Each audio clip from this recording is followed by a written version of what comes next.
France Bleu Midi. Ensemble, Daniela Lombroso. Tatiana Doronnet, alors après l'adaptation de votre best-seller, elle s'appelait Sarah au cinéma. C'est donc au tour de Boomerang, un autre de vos romans sorti en 2009, d'être adapté au cinéma par François Favras.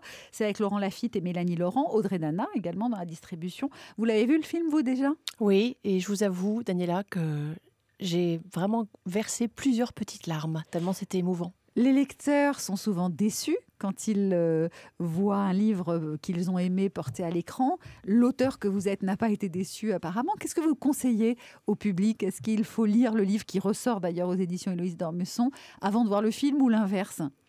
Je crois que c'est vraiment... on peut faire les deux, parce qu'il y a plein de gens qui n'ont pas lu le livre et qui, en voyant le film, auront peut-être envie de le lire. Je pense que c'est pas vraiment un problème, ça. L'important, je pense, c'est de faire les deux. Mais en tout cas, moi, l'auteur, j'ai beau m'évertuer à le répéter, à le dire à mes lecteurs, n'ayez pas peur, allez-y. C'est un film magnifique. Les acteurs sont magnifiques. Laurent Lafitte campe Antoine Rey avec une émotion absolument incroyable. On a l'habitude de voir Laurent Lafitte dans des rôles un peu plus rigolos, on va dire. Il est souvent un peu à la frontière entre la comédie et alors que là, drame. il joue un personnage... tout en émotion, tout en sensibilité, qui va se retrouver face à un terrible secret de famille. Et donc, moi, j'ai envie de dire à mes lecteurs, faites-moi confiance, allez-y, et ne soyez pas déçus et n'ayez pas peur. Juste le pitch pour vos lecteurs, ceux qui ne l'auraient pas lu, justement, c'est Antoine Rey, donc incarné au cinéma par Laurent Lafitte, qui offre à sa sœur un voyage pour son anniversaire de 40 ans. Lui, il en a 43. C'est un peu un tournant, un bilan de sa vie. Et ils partent ensemble en voiture pour une destination qu'elle ignore. C'est une surprise, c'est Noirmoutier. Noirmoutier où ils ont passé leurs vacances d'enfance. Exactement, ils ne sont pas retournés à Noirmoutier depuis très longtemps. En fait, ils ont perdu leur maman quand ils étaient jeunes. Elle est morte dans des circonstances un peu confuses. On ne leur a jamais vraiment expliqué ce qui s'était passé ce jour-là. Et en revenant à Noirmoutier, évidemment, il va y avoir un flashback qui va revenir comme un boomerang. Et petit à petit, Antoine Rey, qui effectivement se trouve à un carrefour compliqué de sa vie, en plein divorce. Sa femme l'a quitté, ses enfants sont ados et insupportables. Son boulot d'architecte se passe pas très bien. Et donc là, il va commencer à comprendre qu'il y a un mystère très épais concernant la disparition de leur maman Clarisse. Et il va se muer en une sorte de détective de l'émotion pour essayer de comprendre qu'est-ce qui s'est passé ce fameux jour-là, quand on leur a pas dit la vérité sur la mort de leur maman.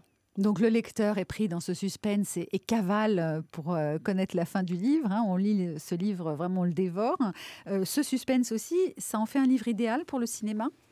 En fait, moi, ce que je trouve très sympathique pour l'auteur que je suis, c'est que François Favras, donc le réalisateur, il a gardé cette espèce de tension qu'il y a dans mon livre et qui existe dans le film, c'est-à-dire que ça commence d'une façon assez douce, assez soft, et puis on se dit tout d'un coup, mais j'ai vraiment envie de comprendre, j'ai vraiment envie de savoir pourquoi. Donc je pense que c'est ça qui a plu au réalisateur ici, c'est cette envie que le spectateur ou le lecteur, ou les deux, soient rivés à leur chaise ou à leur page.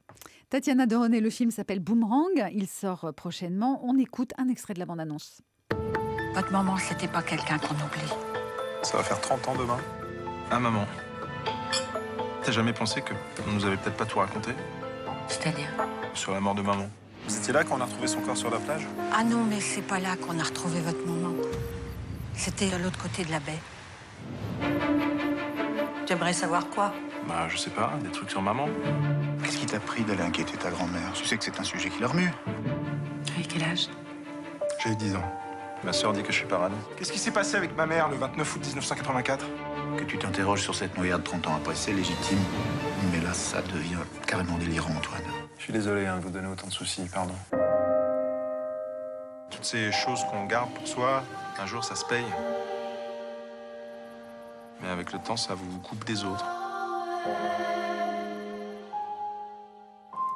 Boomerang, avec Laurent Lafitte, Mélanie Laurent, Audrey Dana, adapté du roman de Tatiana Doronnet. Tatiana, la tension dont vous parliez, elle est perceptible, même là, dans la, même la bande-annonce. Ouais. C'est incroyable. Quand j'ai découvert la bande-annonce il y a pas très longtemps pour la première fois, j'ai vraiment été scotchée parce que, d'abord, c'est le concentré du livre en quelques secondes.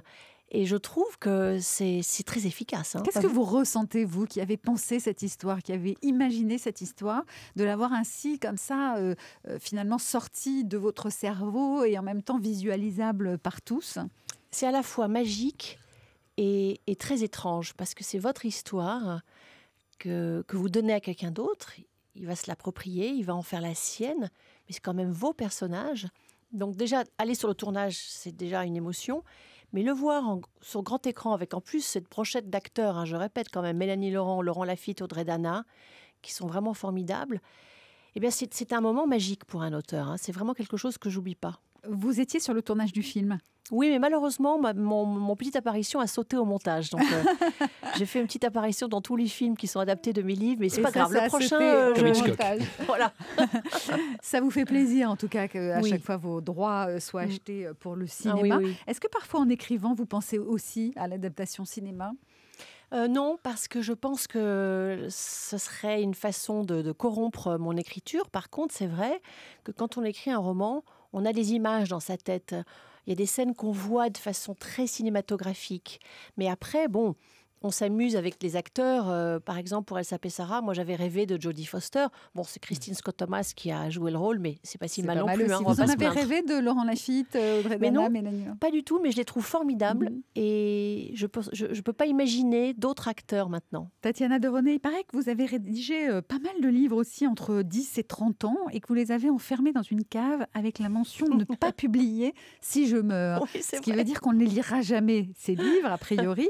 Ne pas publier, est-ce que ça veut dire ne pas adapter au cinéma aussi, ou est-ce qu'on peut les utiliser? Non, je pense que c'est des œuvres de jeunesse. Ouais. Je serais très emmerdée que quelqu'un les trouve et les publie. Hein. Mais vous les conservez quand même? Oui, parce Dans quel but? Pour vos enfants, vos petits-enfants? Non, peut-être encore plus loin. Comme ces espèces de capsules qu'on imagine pour les gens du futur, voilà, qui vont vouloir étudier comment les écrivains écrivaient. Pour écrire, vous vous réfugiez, Tatiana Deronay, chaque jour de 9h à 20h dans une chambre de 7 mètres carrés, sans eau, sans téléphone et sans Internet. C'est ce qu'il faut à votre concentration? Oui. Ça, c'est sûr qu'en ce moment, je ne suis pas en période d'écriture, mais je ne peux pas supporter que le téléphone sonne. Et j'ai besoin d'un tout petit endroit pour pas qu'on vienne frapper à ma porte, justement, et qu'on me demande ce qu'il y a à dîner. Ou, il faut que ce soit petit comme un cocon aussi, oui, pour vous tout sentir... petit. Je ne peux pas écrire dans un grand endroit. Votre premier roman, vous l'avez écrit à 10 ans. Il s'appelait Une petite fille nommée Carrie. Oui, c'est vrai. C'était un livre en anglais, rédigé pour ma mère, qui est anglaise. Et c'est dans la boîte aussi, hein, dans cette fameuse boîte. Celui-là, vous pourriez le sortir un jour quand même. Non, je crois pas. Tatiana Deronay, qui est votre invitée aujourd'hui pour l'adaptation de son livre Boomerang. Le film sort le 23 septembre au cinéma et pour ceux qui préfèrent lire, il est de nouveau disponible aux éditions Héloïse d'Ormesson. Et en livre de poche. Et en livre de poche. Dans un instant, c'est Thierry Garcia. Il a des appels de stars pour vous, Tatiana Deronay. C'est Allô les stars.